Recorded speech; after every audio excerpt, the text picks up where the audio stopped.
Hi everyone, and welcome to the Still That Girl series, season 2. I am your host, Jory Jake.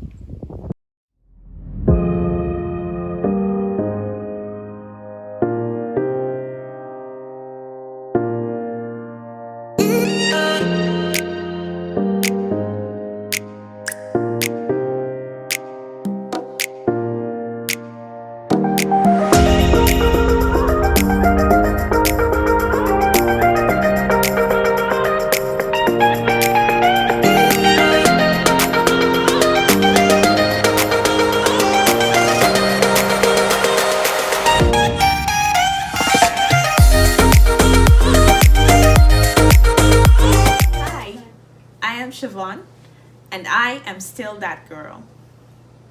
This is my story. Hi Shevon, we want to thank you so much for being here with us today. It's my pleasure. Thank you for having me. You're welcome. Before we jump right into it, we're going to start with an icebreaker, just to break the ice, make everything all good and calm. So on your left, you have that little pink bucket. You're going to grab it, pick a question from it, and read it, and answer the question. Okay.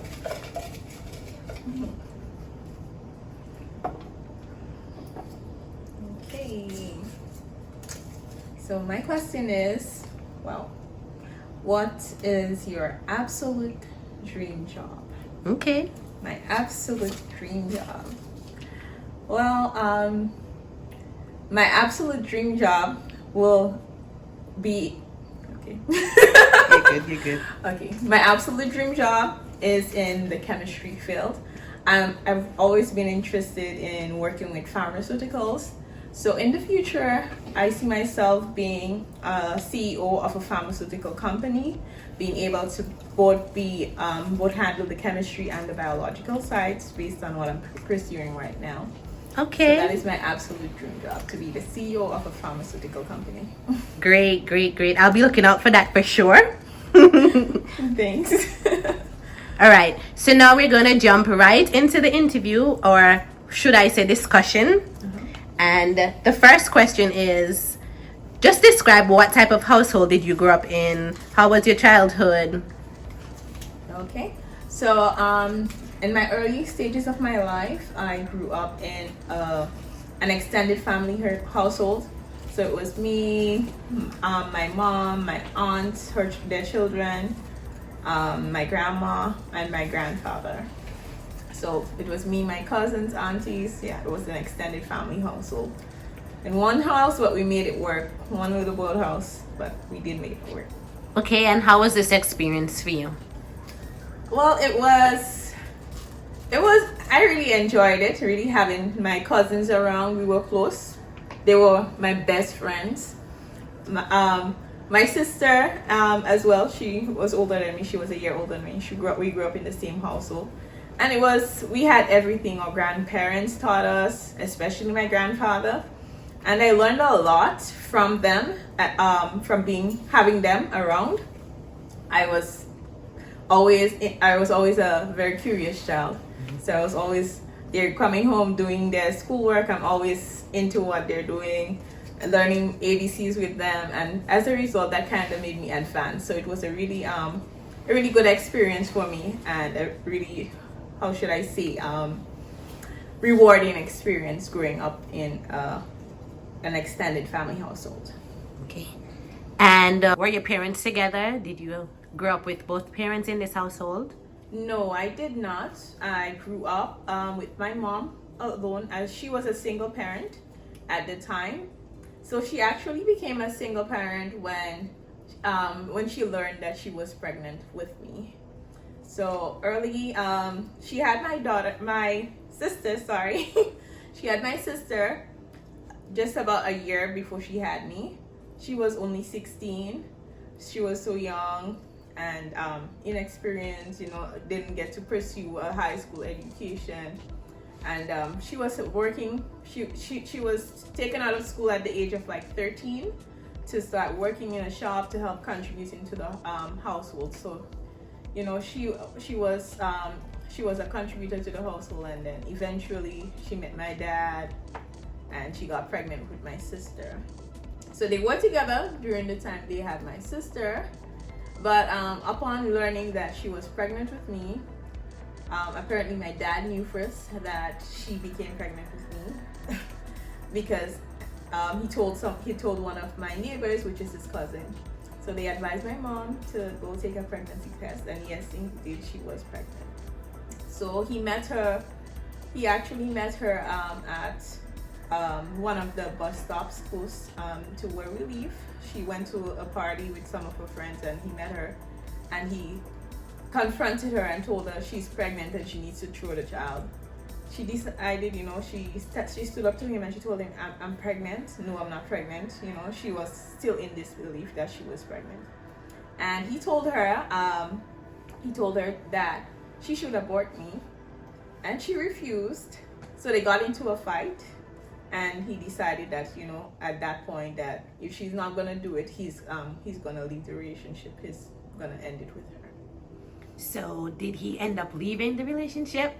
Yes, he did leave the relationship, and he was still involved in my sister's life, but at a very far distance. He actually ended up also leaving the country for some time. Okay. So I know you spoke about your dad wanting to abort you when he found out your mom was pregnant. So how did you feel knowing that your dad actually wanted your mom to go through with that? Did you go through abandonment issues or rejection, or did it affect you in your older years? Of course it did. I felt very abandoned. I felt very I didn't feel like I was a part of his life. I didn't feel like I had a man in my life that I can look up to. And so I was always very defensive and afraid of entertaining people. I grew up very shy as a result of not having my dad around. Knowing that he wanted to abort me, now that made me resent him a lot. Knowing of that fact, because I became such a promising child. My mom, everybody was always so proud of me, and I always, was excellent. And still, he didn't see that in me for a very long time, and he wasn't a part of that. How did you feel when your dad took care of your older sister? Because I know you mentioned that he would kind of support her from a distance. So how did you feel like? And what is an example? What do you mean when you say he only supported his sister? Did he come and pick her up and see her only and left you, or expound on that a little bit and explain how did you feel overall? Okay, so in the early parts, while I was still a baby, he supporting her from a distance meant that he would send stuff for her. He will pack barrels or boxes, send stuff only for her, and not include me as part of the process. And growing up, he would come see her, pick her up and stuff, and he will take her out to meet his other children. And sometimes I used to go, my mom used to let me go with them, but I always felt sidelined. I was always sidelined and never got to be a part of the experience that she was having. Okay. And you also mentioned that throughout all this, you were a very promising child, which you excelled in school. So just talk about your school, how you managed to be successful in primary school and secondary school, college even. So you can start with primary school. How was that? So primary school, I was just a naturally smart child. I didn't know about studying. I would just play the entire lunchtime. Teachers would tell me about studying. I would just play, and I would still come back and just ace the exam. I was always first in class. The only time I was second place was when I broke my arm once, and I still came in. Even though I missed classes, 3 weeks of classes, I still came back and still did pretty well for my final exams. So I was just naturally bright. And coming up, so what happened when I got to grade 3, I was just at the age of 7 because I was put forward ahead of my group by 1 year. They skipped me from kindergarten actually because I was too smart for the class. That's what Wow. they said. So I did the minimum competency test. So the minimum competency test, if you pass that in grade 3, you get your results while you're in grade 5. Or am I mixing it up? In grade 4 actually. And you get the results in grade 5, and if you get in the 90th percentile, then you get to do common entrance early. So what happened that time for me, I got to grade 5, I did excellent. I got like a 95 on that minimum competency test. And when they checked on me to do the common entrance, I was 9 years old, just 9. My sister, she was 10, almost 11, and in grade 6 she was doing her her common entrance exams that year too. And they decided that it wouldn't be best to have both of us go to secondary school together, since my mom is a single mom, and she was really the one supporting us. My dad used to help my sister a bit, but not that much at that time. So they decided to keep me back, and that opportunity missed me. I was so young, I didn't care. Like, then I got to grade 6. I was too young to do common entrance when it was my turn.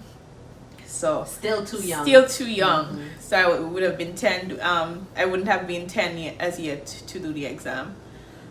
Because I was born in June. So anyone born after me, I think it was 8th, was excluded from that time. So I had to wait another year. Well, that made me so mad. I cried a lot, and I kind of thought about the time I was skipped.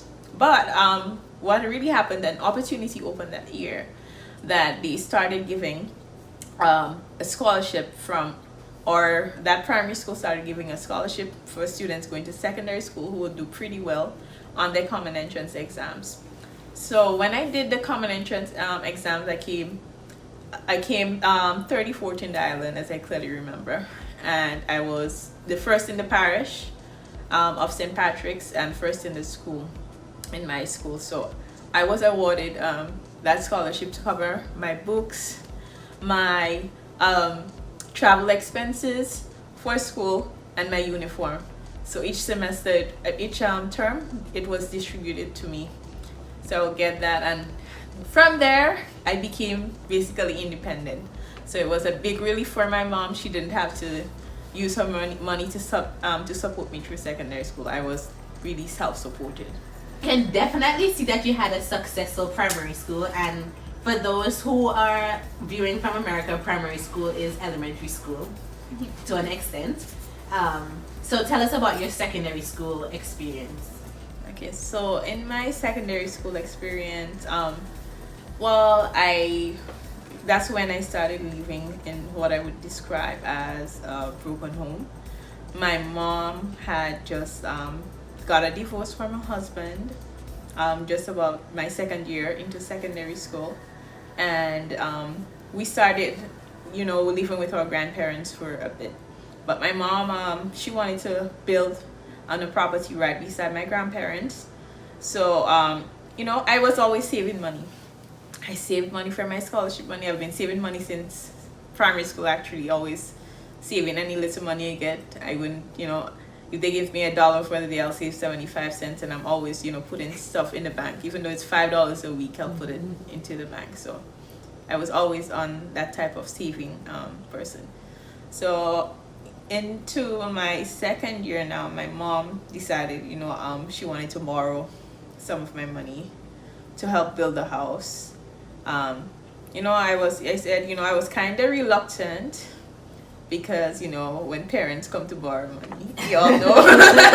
Borrow in quotation. So I said, okay, she convinced me. She really convinced me that she's gonna give me back. Yes, so I allowed her. And about how much money were we talking about here?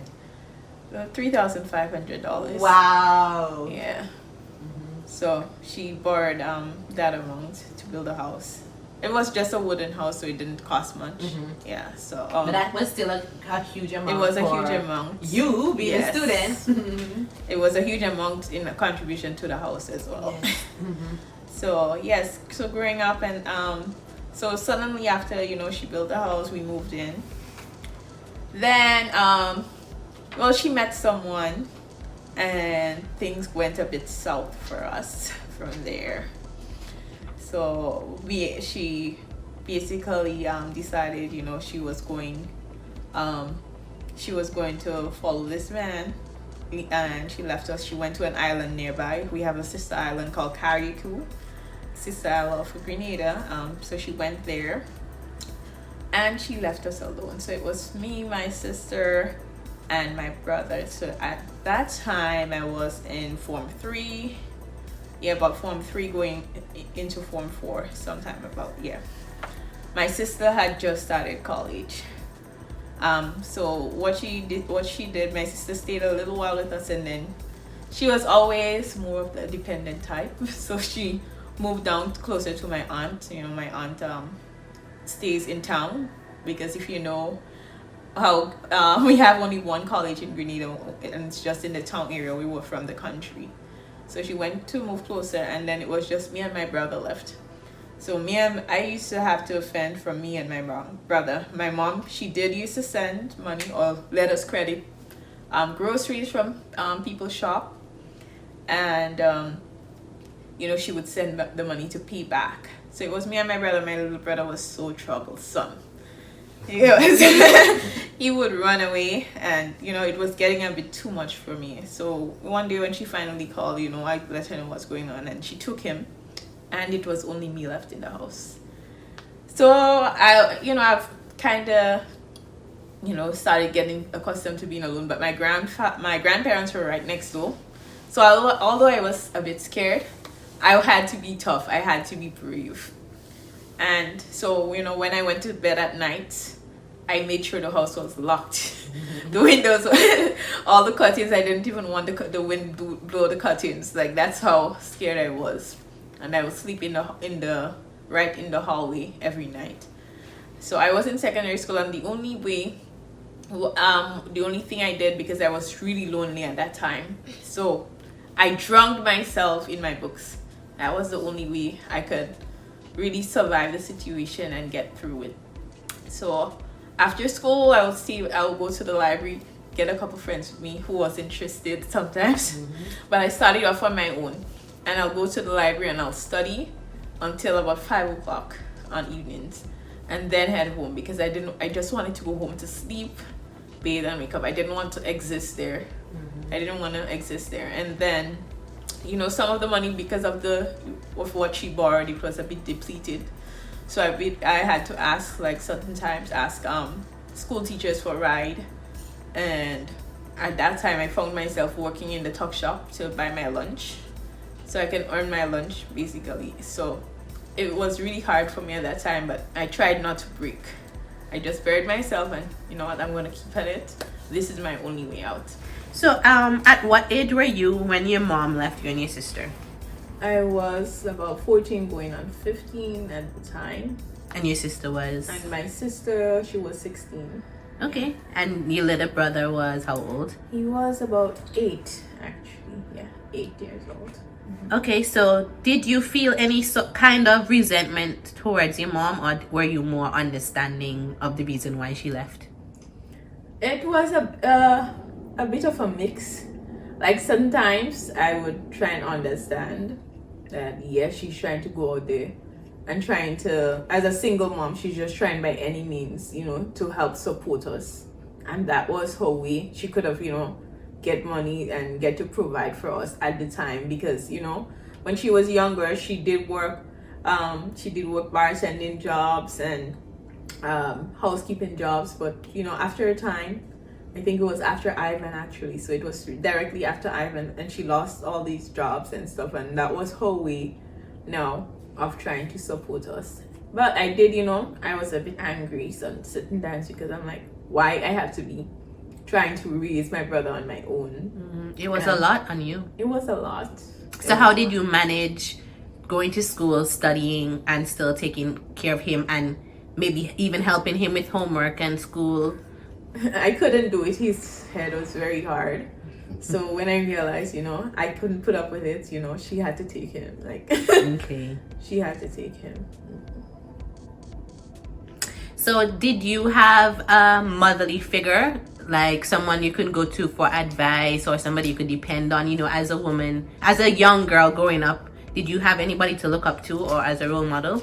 Actually, no, because I didn't want anyone to really know what I was going through. I kept a lot to myself. I buried myself in church. I used to go to church, like, you know, I had friends, like, you know, older folks, you know, there was this girl, you know, in church. We were really close and stuff. She was a bit older. I used to look up to her a lot too. So I kind of, you know, I was going to church every time, always taking part in activities at church. So it was church on a weekend, home during the week. I just needed to bury myself and keep, you know, my spiritual life growing. So I would, you know, what I did, I think I'm showing for the question. No, you're good. Okay. So, what was the question? Like, did you have a motherly figure with your mom not being around? Yes. Who did you look up to if you had questions that you needed? Just feminine questions, young teenage girl questions. Yes. So feminine questions. I didn't really have that person. It's later in college, you know, my friend's mom is who, you know, I spoke with, but other than that, like, no one knew what I was going through. I would just close up to people, and no one knew until I was about to graduate from secondary school. Wow. So kind of going back to what you said with your mom taking your brother, basically, did you ever question why she didn't just take you as well, or take all three of you, why she chose your brother? Well, first of all, I did not want to go. I did not want to go to another island. I didn't want to be just picked up from my school life and having to be there. And then I resented that man that she was dating as well. So it wouldn't have worked well. It just wouldn't. So, Okay. yeah, it just would have been problematic. So, yeah. And I know you also mentioned that your grandparents lived right next door. So why didn't you just go live with them? So my grandparents, they did live next door, but yes, their house was partly destroyed by Ivan, so they only had like their one room. Okay. Sometimes I used to go there, but you know, my grandma, she likes to quarrel for everything, so it's like, okay. I couldn't think there, but she would always bring up the fact that my mom left, and you know, You didn't want to be reminded. Didn't want to be reminded. I just needed to like stay away from her. And were they your mom's parents? Yes. Okay. Okay, so now you're at secondary school, you're coping, you're living by yourself, you're managing. Was it as successful as primary school? How were your studies? How were you as a student overall? Okay, so overall, yeah, I was coping and I was excelling. And I was praying a lot. And every day I would get up, do my devotions, and I would have this prayer box. And my grandfather, what he used to do, he used to go into my prayer box. I knew that afterwards. And he would read like what I've asked God for. And you know, that really kept me grounded. And it kept me successful throughout secondary school. I was focused. I can see. That was my way to bury my pain. Focus. So I stayed focused. I was always the top of the class. Always. I have a bunch of E's on my report. Sometimes I did, in that time I did actually make my highest average ever, which was like a 97.8 for one semester. And yeah, I got like the highest grade in the school for that time. So I was doing well despite whatever circumstances I was facing. So going to towards graduation now, I was selected as the head girl. Actually, I want to backtrack a bit. So to where, you know, they actually found out in my fifth form that I was leaving by myself. So they decided that I needed counseling. So they said, you know, they found out about my situation, tried to send me to counseling. I mean, I didn't want to go to counseling. I didn't, you know, want my business exposed. I would go there And I would just sit through the counseling session, and like it would do nothing to me, and I would just resent the woman. I'm like, why is she wasting my time? I'm coping well. Like, why is she trying to waste my time? She wouldn't get anything from me. So, you know, when they really learned about the depth of the situation and I wasn't opening up, the principal tried to get me to come to live with her. It was in the plan, but it was already my last semester. It was January. I was about to graduate. So, you know, I decided, like, you know, I'm not, you know, moving anywhere. I'm hoping, you know, everybody, like, stay out of my business. I was kind of standoffish. So I did, you know, go through and made it by myself. But for that reason, you know, a lot of teachers started finding out, you know, and, you know, they started asking me questions, and I would just ignore them or brush them off. But it became like a staff-wide discussion. So fast forward towards almost graduation time, I was selected by the entire staff, almost unanimously, as the valedictorian, because I excelled above any other student. I did sports, I did academics, I was in science clubs, debating teams. So I was selected for valedictorian. However, the people on the graduation selection committee were the person who was probably second to me. They were his aunt and uncle, as well as his former master, mistress, and it composed of the principal. They went ahead and overrode the staff's decision to pick me, and they picked that guy. So they went ahead, they picked him. A lot of the teachers had a bit of uproar about it.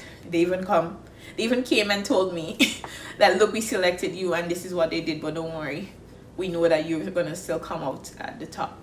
You know, I was very humble, and I never really liked the spotlight.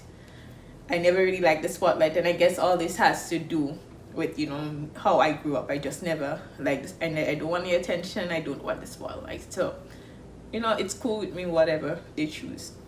I didn't have any, I just thought to myself also, I didn't have anyone coming to support me that day. I didn't invite anyone to my graduation. So I was selected to do the vote of thanks instead of the valedictory address. So on graduation day, I did receive the most awards, sports, academics, for almost every subject area. I did receive a lot of awards. So the crowd realized, like, I got the most awards. But however, I wasn't the valedictorian. So everyone, a lot of strangers, they met me after, and they said, I think that you deserve to be valedictorian. You were supposed to be the valedictorian. You got so many awards, so many accolades to your name, and I don't understand. I think that they made a mistake there. So a lot of people came with that kind of idea. I already knew it. And also on the day, I did my vote of thanks, and it was like even more powerful than the valedictorian address. So it left a lasting impact on people that day. So you sometimes you just have to be humble and let God's will play out. If God has to recognize me in a different way, I will be recognized. I just humbled myself, and fast forward to CXC results. The highest performer I came actually second in the island with 9 grade 1s and 2 grade 2s, 9 distinctions, and I did so much better than the person that they picked for valedictorian. So at the end of the day, I still got my shine. I still got my shine, and it also afforded me TV presence, which I didn't want. And as well as my scholarship committee that supported me through secondary school, they decided, you know what, they're gonna help me pay for my CAPE subjects the following year. Wow. So we talked about primary school life, we talked about secondary. So can we talk a little bit about post-secondary? What happened after you had such good you had all these distinctions and all these good grades? What happened after that? Okay, so me having all these good grades, that kind of got my father back into my life in a very strange way. So him seeing me on TV, he decided he wanted to share a part of this success. That is what this is how I feel about it. So that was the moment he decided that he was going to social services. He arranged a meeting with them, and they had called me in to come in. So I went. They just said it's a meeting at that social services place. So I went. When I stepped in, my dad was sitting there, my sister was sitting there, and I was so mad. I'm like, what's going on? I had no idea. It was him now trying to apologize for not being a part of my life and for not taking care of me for all these years, and he wants to do better, and he made promises in front of them to fund me, he's going to fund my college education and stuff, all while he was saying all these things. I still felt it like okay, he's saying all these things, will it happen? Because my sister, she was in college. She had been in college on 2 attempts already before mine. So she went to college first year. She actually got up to the December, I think almost November, December, and he told her she had to drop out. He couldn't take care of her. It's too much, because it costed like $400 per month to send your child if you're from the country, to send your child to college for a week. So it costed him too much, so he told her she had to drop out. Second year, she went in, she tried doing business and stuff. She went almost to finish her first year. Then she had to drop out again because he said he couldn't support her. He wasn't making much on his job because it's downtime, and he couldn't support her. So now she wanted to make a second attempt, and she saw me. I already paid for my registration, mind you. I paid for my college registration from money I saved again, and I worked over the summer in an Indian store because I was always self-sufficient. I'm not gonna ask my parents. I was just determined not to ask anyone for no help, not to ask anyone for anything. I'm not gonna ask my mom. I'm not gonna bother her. I went and I worked and tried to take care of that part. I didn't know how I was gonna make it through tuition wise, but I know at least I applied. I got in. I paid for my first semester registration. Yeah, so that is a point where now he steps in and says, he wants to be a part of my life. I kind of don't know how to act through it. Don't know how to warm up to him. Yes, he comes and he asks for both of us to come by.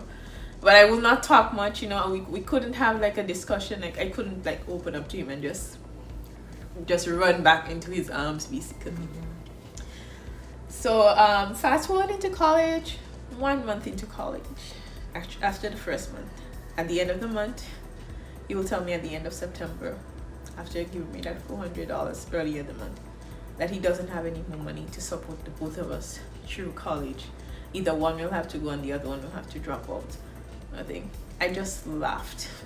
I'm like, he's not gonna tell me what I can and cannot do. He's not gonna tell me that I cannot go to college. I wasn't depending on him in the first place, and I will not be dependent on him. So I made my way.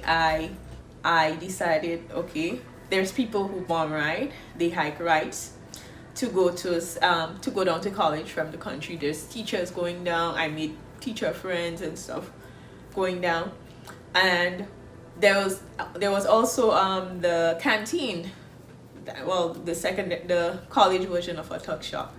I asked, I went and I inquired from them, if students can work there, to earn lunch, and they did give me the opportunity. So I took so many classes in college that I had on most days I had that 1 hour break between classes in the day, and I would take that hour, work to earn my lunch, and then take my lunch and go sit in my math class that was immediately after.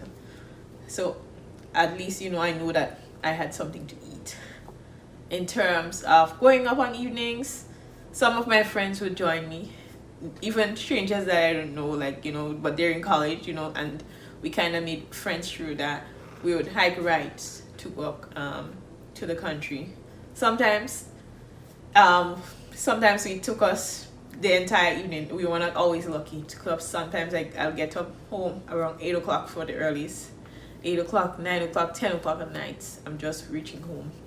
I'm just getting home because I'm hiking rides trying to get home by myself. But I did that and I made it, and that was my life like throughout the rest of my college life. I did that. On holidays, I would go work in the Indian store. Again, that same Indian store called Shalimar. I'll go work there and make a little bit of money that helped me to get my little clothes to wear, and just sustain myself throughout. So my first come to for the end of the first year, Cape, I did an excellent job at Cape again. I came second in the island for Cape, and it was another honorary moment for me. My father didn't even like look back on me. We were not even close. I just really blocked him out. I didn't even used to speak to him. Nothing, I just, I felt so betrayed that yes, you said you went and you made all these promises in front of these people that you're gonna do this and you're gonna do that for me, and yes, I have a bright future, and let's put everything else in the past. But to me, like, I couldn't put it in the past. I felt, like, really, you didn't do that for me and you didn't really want me to accomplish. Second year again, I worked through the entire summer to get my clothes again for college, and to actually pay my second year, the same scholarship agency, I told them what was happening, and they actually chipped in half for me, and they did promise again to pay my for keep just the exam for me for the second year. So I went through. Things in my second year were not as stable at home. My mom and I started having a really bad relationship at home. There was a point like we didn't have electricity, so I couldn't study at nights coming to my second year, and in my last part of my second year, and that affected me so much. I couldn't get work done. I couldn't stay up to study. I was aiming, I really wanted to be a part of the island scholars. They would choose the top 5. I did make the top 10, but it wasn't enough to get a scholarship, because if you make the top 5, you're entitled to get a scholarship of about $12,000 to go do studies wherever you want to go. So I was looking forward to that, but it couldn't happen in my second year for me. So although I did okay, but it wasn't exceptionally well to make the cut, and that really affected me. So I decided, you know what, I'm gonna go teach, and I decided to take probably a year or 2 year break until something can come up for me, because I didn't have the means at the moment to try to head to college. Well, to university, sorry. So I know you mentioned that you had a strained relationship with your mom. So at this point, did she come back to the island? So yes, she did. She and that man, they broke up, and she came back to the island. She started dating another person that I didn't really approve of too, because like I've seen that person, how, as we call it, on scenes. So I've seen this person, and I tried to let her know, like, look, but she just thought like I just hated him, and because I didn't like the first one, so I just didn't want her to be happy. So we started not having a good relationship because I didn't approve of that one either. So if you had the opportunity to go back to the time with all the disappointments from your dad, him telling he could no longer afford to help you in college, what would you have said to him during that time? Well, if I was about to go back, I would let him know that exactly how I felt. Like I just had this way of just blocking out people. Like I'm done with them. Like I'm just done. I owe you no explanation. Like I just had this way about me. Like just leave it. Don't say anything, because I don't want to appear rude or disrespectful. I would never say anything to him. So I would go back and like probably let him know exactly how I felt about the whole thing, and let him kind of start thinking for himself, like, and about what exactly he's doing and how he's hurting me. Okay. And what is the relationship with him like today? Well, today we're trying to make it work, in a sense, in terms that he did come through when I had to come to study, to take care of my interest, to stand in the way so he can pay the interest for me while I'm studying. So yeah, he did that for me while I was studying. So right now I'm in that process, of handling things on my own again. So at least I'm grateful for that. I speak to him probably once every couple months. We're not that close still, but we're okay. Okay. Definitely better than how it was before. Definitely better. Okay. So kind of expound some more on your college. You said you had a lot of struggles during college, but what specifically did you go through? What challenges did you face? Okay, so challenges I faced in college. I did not have a computer. I had to use the library's computer, so I always had to stay back. I never had like the resources I can see to go through college. I didn't have the monetary support to say and freedom to take, say I take a bus and get home early so I can have more advantage of time to study. I had to be wasting time on the road trying to get home most of the time until some days I did get lucky and tried to get home early. So I was really disadvantaged. I was at a disadvantage in my college life. And after college, you were successful in college. You passed all your CAPE examinations and all that. So you said that you got a teaching job after college. So just talk about that transition. You were finally making your own money. How was that for you? So yes, I was finally making my own money. I felt like I should have the freedom, that I want. But my mom was back, at the time, and with this new guy, she ended up having another baby, and yeah, things in the household, it came like she wanted to start telling me what time to come home, and mind you, okay, you've left me all these years, I've been coming home, I've been responsible. Mm-hmm. If she wanted to tell me what time to come home, she started demanding huge amounts of demanding me to pay all the bills basically. And at this time you were how old? I was 19. Okay. And she wanted me to pay all the bills and stuff. So I did used to give a monthly contribution of $400 to pay the bills. And I tried to at least buy little things for myself. And I opened up education savings plan, which I did not tell anyone about, and I just had them put in money there for me because I did plan on going to study soon after. I said, you know what, I'm going to see and try to make it work. So that was after college.